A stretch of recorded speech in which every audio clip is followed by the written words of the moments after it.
Guys, competition दोस्त channel में आपका स्वागत है। दोस्तों, आज का हमारा टॉपिक है डिविजिबिलिटी टेस्ट यानी भाज्यता की जांच। कि हम किस तरीके से जांच करते हैं, किस तरीके से हम चेक करते हैं कि कोई भी नंबर किसी नंबर से डिविजिबल है या नहीं। तो ये जो डिविजिबिलिटी टेस्ट है दोस्तों, कैलकुलेशन में बहुत ज़्यादा हेल्पफुल होती है। तो जिन लोगों को ये डिविजिबिलिटी टेस्ट नहीं पता है, उनकी कैलकुलेशन थोड़ी सी वीक होती है। आप ये जो रूल हैं जो हम डिविजिबिलिटी के आपको बताने जा रहे हैं, इनको आप हमेशा याद रखें। जैसे आप ज़िंदगी में ABCD आप कभी नहीं भूलते, इसी तरीके से आप इनको भी कभी मत भूलें, क्योंकि ये आपकी कैलकुलेशन में हर जगह यूज होंगे। ठीक है, तो चलिए दोस्तों जान लेते हैं कि डिविजिबिलिटी रूल्स क्या होते हैं।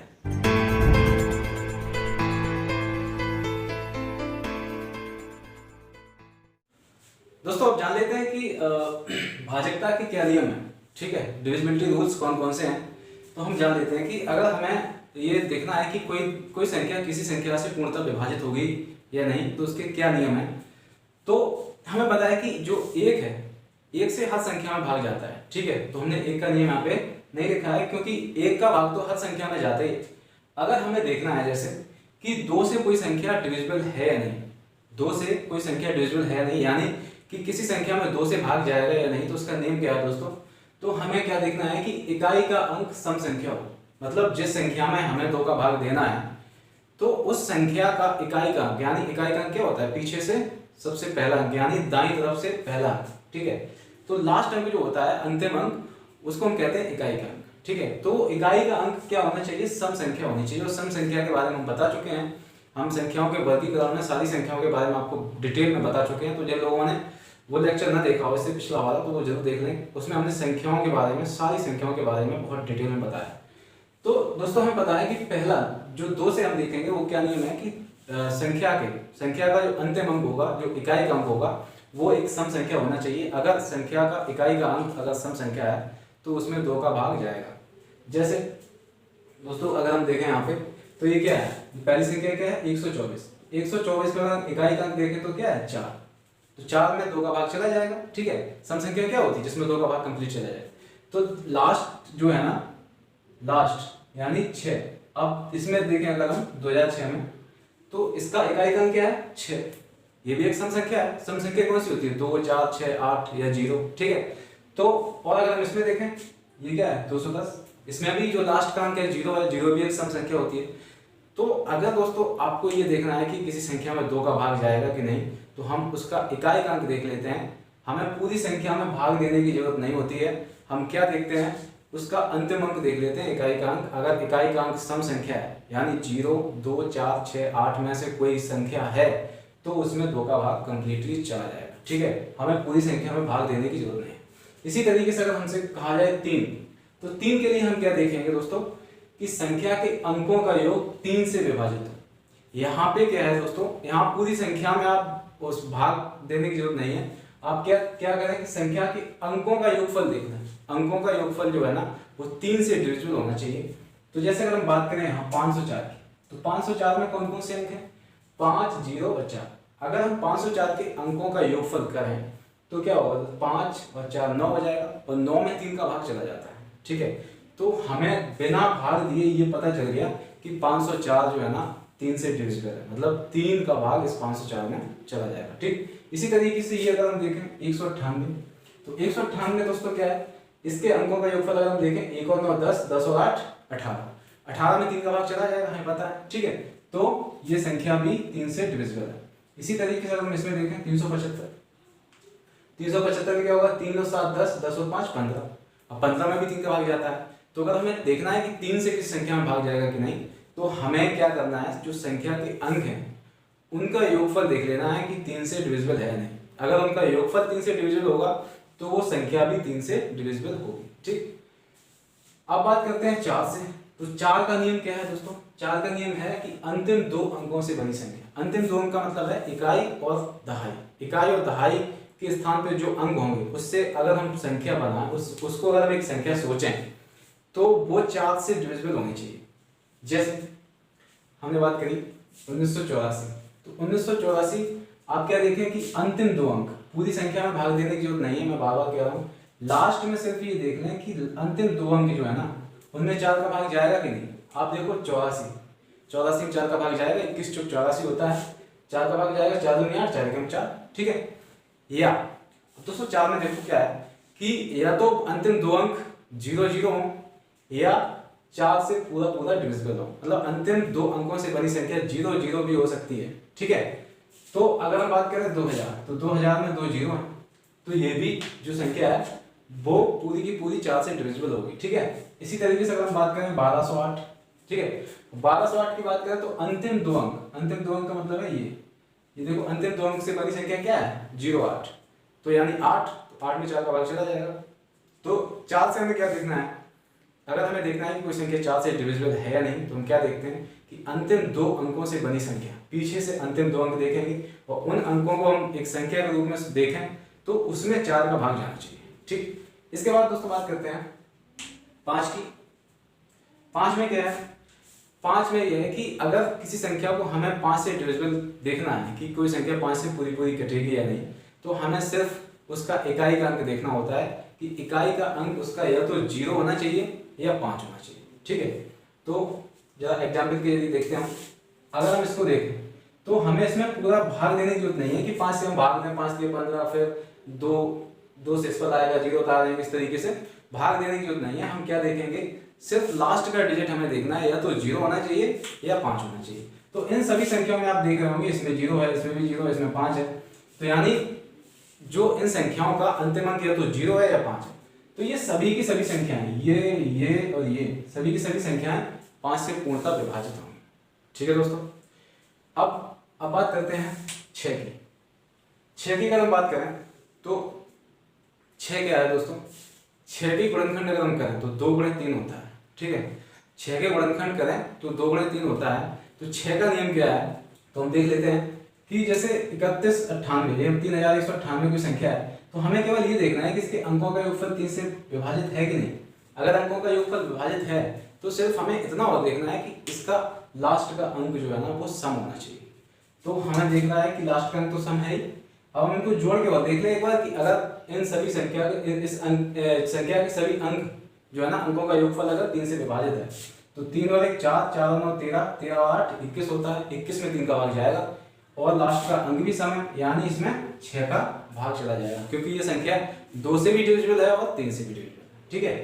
अब इसी तरीके से 516 की बात करते हैं दोस्तों, तो अंतिम अंक सम संख्या तो है ही।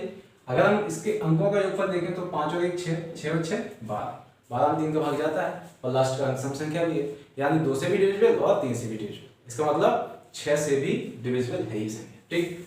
अब दोस्तों यहाँ पे हमने 7 छोड़ दिया है। 7 के लिए एक स्पेशल कॉन्सेप्ट है।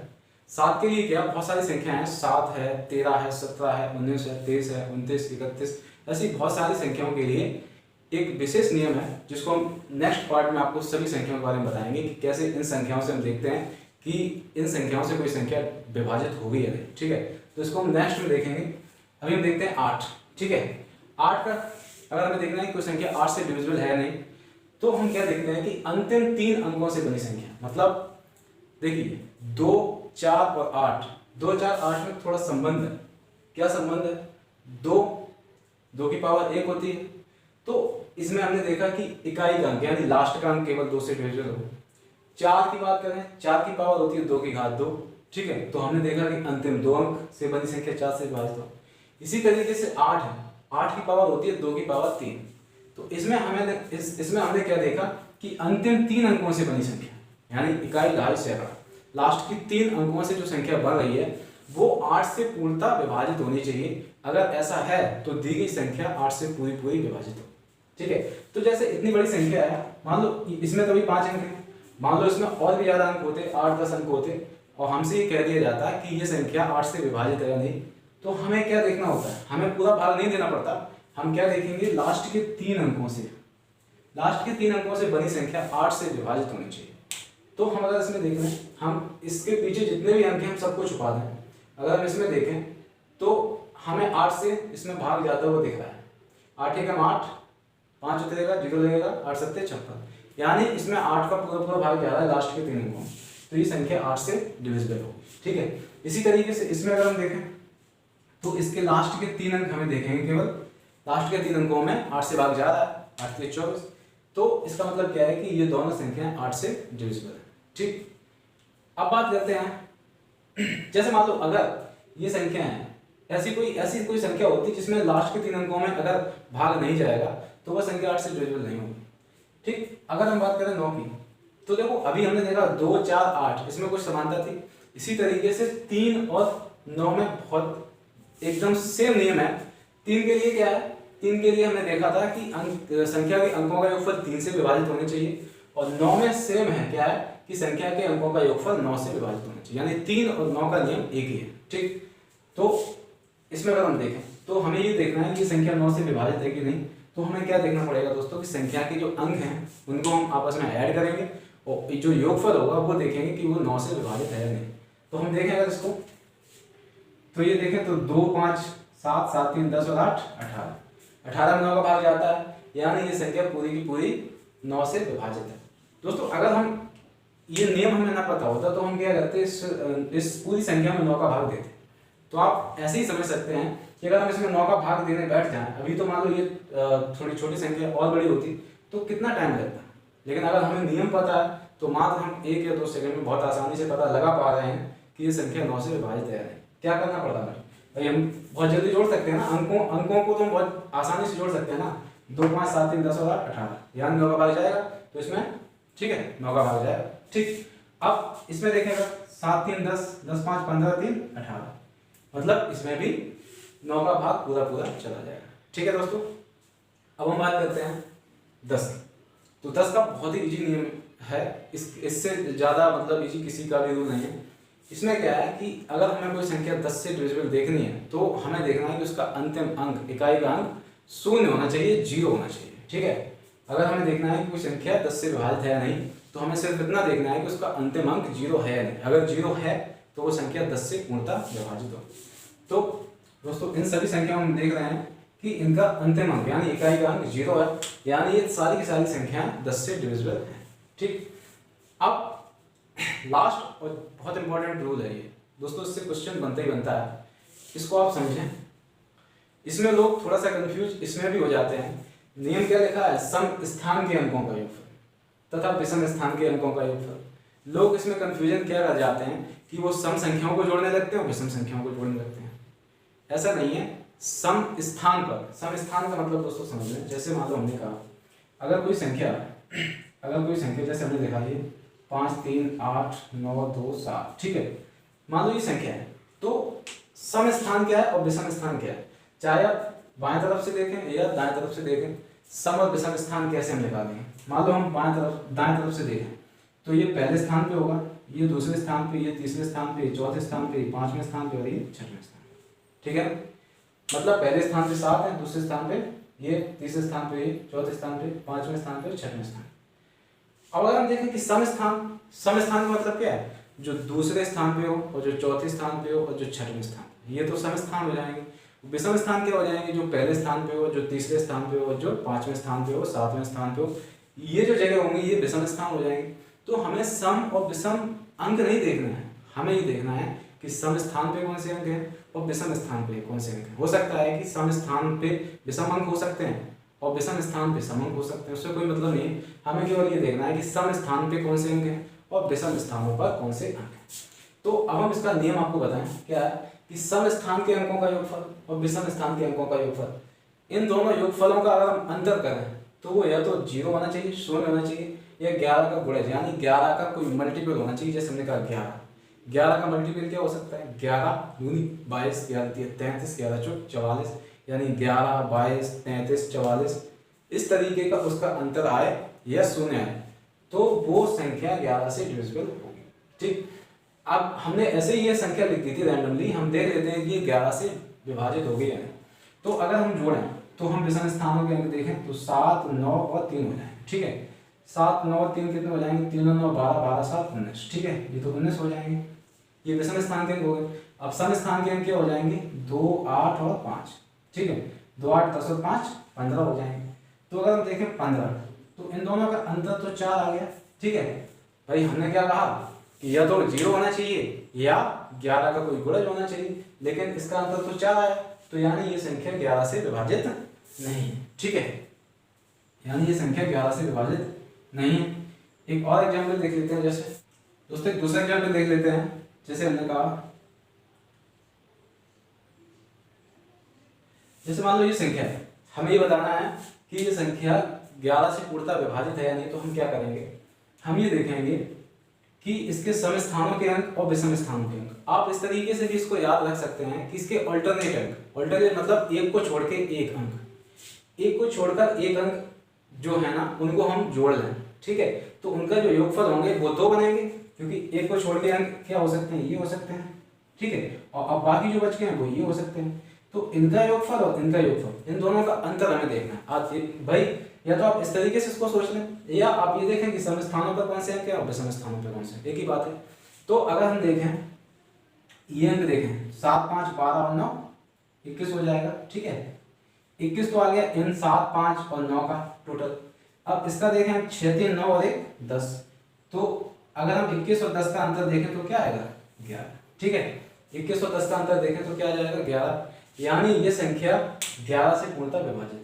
भाई इन दोनों का जो योगफल है, अगर दोनों का इक्वल आ जाता तब भी ये संख्या 11 से डिविजिबल होगी, क्योंकि अगर इनका इक्वल आ जाता तो उनका अंतर कितना आता है, 0 आता। तो वही हमने बताया कि जो सम स्थान पे अंक हैं और जो विषम स्थान पे अंक हैं उनके योगफलों का अंतर या तो 0 होना चाहिए या कोई 11 का गुणज होना चाहिए, ठीक है दोस्तों। अब जान लेते हैं कि डिविजिबिलिटी से किस तरीके से क्वेश्चन पूछे जाते हैं एग्जाम से। तो जैसे पहला क्वेश्चन हमसे पूछा गया है कि निम्न में कौन सी संख्या 9 से विभाज्य है। तो दोस्तों अगर आपको नियम नहीं पता है तो आप भाग करके देखेंगे। अगर आपको नियम पता है तो नियम क्या होता है 9 का, कि संख्या के अंकों का योगफल 9 से विभाजित होना चाहिए। तो दोस्तों बहुत जल्दी हम इसको सॉल्व कर सकते हैं। हमें केवल क्या देखना है कि इसके अंकों का योगफल देखना है, अंकों का योग करना है हमें, और अगर अंकों का योगफल 9 से विभाजित होगा तो वो संख्या विभाजित होगी, नहीं तो नहीं। तो देख लेते हैं कि 2, 3, 5, 5, 10, 10 और 18, 19, 20, 21। 21 में 9 का भाग जाएगा नहीं, तो यानी ये तो आंसर हो नहीं सकता। इसके बाद हम देखते हैं इसको 2, 8, 10, 7, 17, 17, 5, 22, 22 और 2, 24, इसमें भी नहीं जाएगा, तो यानी ये भी आंसर गलत है। इसमें देखते हैं 4, 2, 6, 7, 7, 3, 10, 5, 15, 15, 3, 18, 18, 3, 21, इसमें भी नहीं जाएगा 9 का भाग। इसमें देखते हैं 6, 4, 10, 10 और 8, 18, यानी 18 में 9 का भाग चला जाएगा। तो 9 से विभाजित संख्या क्या हो जाएगी दोस्तों, डी ऑप्शन। क्लियर दोस्तों। दूसरा क्वेश्चन देख लेते हैं। इसमें क्या कहा गया कि निम्न में कौन सी संख्या 6 से विभाजित होगी। तो 6 से विभाज्य होने के लिए हमने क्या बताया था कि जो संख्या 2 से और 3 से दोनों से विभाजित होगी वो संख्या 6 से भी विभाजित होगी। तो 2 का नियम क्या है, 2 में इकाई का अंक सम होना चाहिए। 3 का नियम क्या है कि संख्या के सभी अंकों का योग 3 से विभाजित होना चाहिए। तो जिस ऑप्शन में ये दोनों नियम लग जाएंगे वही इसका आंसर होगा। तो हम देख लेते हैं कि अगर हम बात करें 6 की, तो 6 में क्या है कि इकाई का अंक सम भी होना चाहिए और जो संख्या के अंकों का योग है वो 3 से विभाजित होना चाहिए। तो हम पहले रूल से अगर देखें तो सम की बात करें तो ना तो इसमें इकाई का अंक सम है और ना इसमें इकाई का अंक सम है, तो ये 2 ऑप्शन तो ऐसे ही कैंसिल हो जाते हैं, ठीक है। अब इन दोनों में कोई आंसर हो सकता है, उसके लिए हमें क्या चेक करना है कि कौन से ऑप्शन में किस में संख्या के अंकों का योग 3 से डिविजिबल है। तो इसमें हम चेक करते हैं 2, 5, 7, 3, 10, 5, 15, 15, 4, 19। 19 में 3 का भाग नहीं जाएगा तो ये ऑप्शन भी नहीं होगा। अब इसमें देखते हैं, इसमें देखो इकाई का अंक सम भी है। अब 7 और 1 8, 8 और 8 16, 16 2 18, 18 3 21, 21 और 6 27, यानी 27 में 3 का भाग चला जाए, यानी संख्या 3 से भी डिविजिबल है और ये 2 से भी डिविजिबल है। इसका मतलब ये 6 से भी डिविजिबल है, तो इसका आंसर हो जाएगा बी, ठीक है दोस्तों। अब बात करते हैं इसकी 3। यदि संख्या 9, 3, 1, 0, x 6 3 से पूर्णतः विभाजित है तो x का अधिकतम मान क्या होगा। ये कहा गया ये कोई संख्या है, ये अगर 3 से पूर्णतः विभाजित है तो इसमें जो x है ना, ये डिजिट आपको बताना है कि ये कितना हो सकता है अधिकतम। तो अधिकतम कोई डिजिट, वही कोई अगर एक अंक का डिजिट है, ठीक है। यहाँ पे क्या है, यहाँ पे ये जो x है वो एक अंक को शो करता है, तो अंक जो होता है वो 0 से 9 तक कुछ भी हो सकता है, ठीक है। 9 से अधिक नहीं हो सकता। तो हमें ये बताना है कि 0 से लेकर 9 तक वो कितना हो सकता है, ठीक है। तो ये 3 से पूर्णतः विभाजित है। 3 से पूर्णतः विभाजित होने के लिए उसके सभी अंकों का योग 3 से विभाजित होना चाहिए। तो हम देख लेते हैं, अगर हम इसको देखें तो इस x को छोड़ के बाकी सबका योग कितना है। तो 9, 3, 12, 12, 1, 13, 13 और 6 19। 19 x को छोड़ के बाकी अंकों का योग 19 है, तो इस x का मान क्या क्या हो सकता है, हमें 3 से इसको पूर्णतः विभाजित कराना है। तो इस x की वैल्यू, इस x की वैल्यू आप देखें तो 2 हो सकती है, ठीक है, या मतलब इतने इतने का, इन सब का x को छोड़ के सबका टोटल कितना है 19। तो अगर x की वैल्यू 2 होगी तो 21 हो जाएगा टोटल, यानी अगर x की वैल्यू 2 होगी तो ये 3 से पूर्णतः विभाजित हो जाएगी। इस कंडीशन को ये पूरा कर देगी। लेकिन यहाँ हमारा आंसर नहीं होगा, हमसे कहा गया कि x का अधिकतम मान क्या है। तो आप बताइए 2 हो सकता है, ठीक है, 2 पे इसका मान कितना हो जाएगा 21। अगर ये 3 इसमें और जोड़ दें यानी 5 हो, ठीक है, 5 हो तो इसका मान कितना हो जाएगा 24 हो जाएगा, ठीक है ना, क्योंकि बाकी सबका कितना है, बाकी सबका मान 19 है। 19 में अगर हम 5 जोड़ेंगे तो 24 हो जाएगा, 24 भी 3 से कट जाएगा। अब इसके बाद और क्या हो सकता है, अगर हम फिर से इसमें 3 जोड़ दें यानी 8, ठीक है, तो अगर यहाँ पे 8 होगा तब भी तो ये 3 से पूर्णतः कट जाएगा। भाई इन सब का मान 19 है, 19 और 8 27 होता है, ठीक है, 27 होता है, तो 27 में 3 का भाग चला जाएगा, यानी x के जो पॉसिबल मान है वो क्या क्या हो सकते हैं 2, 5 और 8। भाई 8 के बाद अगर कोई मान होगा तो उसमें 3 और जोड़ना पड़ेगा, तो वो 10 के ऊपर पहुंच जाएगा, जबकि डिजिट तो एक अंक में ही है ना। तो x का अधिकतम मान क्या हो सकता है 8, यानी आपका आंसर हो जाएगा C। ठीक है दोस्तों, आई होप आपको समझ में आ गया होगा। अगर इसमें केवल ये पूछा जाता कि x का मान क्या हो सकता है, तो हम इसमें 2 भी है, ठीक है, लेकिन इसमें ये कहा गया है कि x का अधिकतम मान क्या है। अगर इसमें केवल ये कहा जाता कि x का मान होगा, तो x के यहाँ पे 3 मान हो सकते थे, 2 भी हो सकता था, 5 भी हो सकता था और 8 भी हो सकता था। लेकिन हमसे पूछा गया कि x का अधिकतम मान क्या हो सकता है, तो अधिकतम मान क्या हो सकता है 8। ठीक है दोस्तों, चौथे क्वेश्चन में हमसे क्या पूछा गया है कि यदि संख्या 6, 7, 3, 5 x 9 11 का एक गुणज है तो x का मान क्या होगा। मतलब यदि ये संख्या जो ये संख्या दी गई है ये 11 का एक गुणज है, ठीक है, 11 का एक गुणज है, तो x का मान बताना है। 11 का गुणज का क्या मतलब है कि ये 11 से पूर्णतः विभाजित है। तो इसका क्या मतलब है कि इसके जो अल्टरनेट अंक हैं, मतलब 6, 3 और x, और इधर ये कितने हो जाएंगे 7, 5 और 9, जो इनके योगफल होंगे, ठीक है, वो या तो बराबर होना चाहिए या उनमें डिफरेंस होना चाहिए 11, 22, 33 इस तरीके का। तो हम इनको बराबर रखते हैं इन दोनों योगफलों को। तो अगर हम इसमें देखें तो ये कितना हो जाएगा 6, 3, 9, 9 प्लस x, यानी 9 प्लस x बराबर ये कितना है 7, 5, 12, 12 और 9 21, ठीक है 21। तो अगर हम बात करें x, तो x का मान कितना हो जाएगा, x का मान हो जाएगा 21 में से 9 जाएगा तो x का मान हो जाएगा 12, ठीक है। अब मुझे एक बात बताइए, अगर x का मान 12 हो जाएगा तो ये x क्या है, x एक डिजिट को रिप्रेजेंट कर रहा है। डिजिट 0 से लेकर 9 तक ही हो सकता है, ठीक है, ये 0 से लेकर 9 तक ही हो सकता है। तो अगर यहाँ पे 1 होता, अगर यहाँ पे 1 होता तो ये जो है ना इसकी वैल्यू कितनी होती 10, और इधर हो जाता 21, तो 10 और 21 का डिफरेंस 11 हो जाता, ठीक है। तो यहाँ पे ये 12 हम नहीं ले सकते हैं, क्यों नहीं ले सकते हैं कि 12 एक 2 डिजिट की संख्या को रिप्रेजेंट करता है, जबकि यहाँ पे x तो एक सिंगल डिजिट ही है। तो हमारा आंसर क्या हो जाएगा दोस्तों 1, ठीक है, आंसर क्या हो जाएगा 1। दोस्तों यदि आपको ये वीडियो पसंद आया हो तो प्लीज़ इसको लाइक करें और अपने दोस्तों के साथ शेयर भी कर दें, और यदि आप इस चैनल पे नए हैं तो प्लीज़ इसको सब्सक्राइब कर दें, और सब्सक्राइब के जो बगल में बेल आइकन होता है उसको आप दबाना मत भूलें, ताकि हम जब भी कोई नया वीडियो डालें तो आपको नोटिफिकेशन मिले सबसे पहले। तो दोस्तों फिर मिलते हैं इसी तरीके से एक नई वीडियो के साथ, जिसमें हम आपको इसका जो पार्ट 2 आएगा उसमें हम ये बताएंगे जो डिविजिबिलिटी जो 7 की होती है, मतलब 7 की, 13 की, 17 की, 19 की, 23, 29, 31, इन सभी संख्याओं से हम क्या नियम है डिविजिबिलिटी का, वो सारा हम कुछ बताएंगे, इसमें पार्ट 2 में होगा, तो उसको देखना मत भूलें। तो फिर मिलते हैं, तब तक के लिए आप पढ़ते रहिए, धन्यवाद।